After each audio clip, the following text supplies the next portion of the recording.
నంతా ఆయన తీసుకొని నీ గాయాన్ని మాన్పడానికి, ఆ నేరాన్నంతా ఆయన తీసుకొని ఈరోజు నీ జీవితంలో గాయాన్ని మాన్పడానికి, నీ జీవితంలో విరిగిపోయిన వాటిని తిరిగి కట్టడానికి ఈ లోకంలోకి వచ్చారు. నీ ఏ జీవితం అయితే నీ జీవితంలో నీ ఆరిపోయే దీపంలాగా నీ సంబంధాలు ఉన్నాయో, నీ జీవితాలు ఉన్నాయో, అవి తిరిగి వెలిగించడానికి ఈ లోకంలోకి వచ్చారు.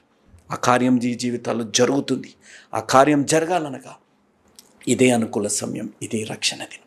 ఉన్న పాటున ఉన్న చోటున మన పాపాల్ని మనం ఒప్పుకోగలిగితే, దేవుణ్ణి సొంత రక్షకునిగా మనం అంగీకరించగలిగితే, నీ జీవితంలో నీ ఆర్థిక పరిస్థితుల్లో, ఆరోగ్య పరిస్థితుల్లో నువ్వు ఆ కొట్టుమిట్టులాడుతున్నావేమో, ఇంకా ఆరిపోతుందనే విధమైన పరిస్థితులు ఉన్నావేమో, భయపడకండి. దేవుడు ఆ జీవితాన్ని వెలిగించునుగాక.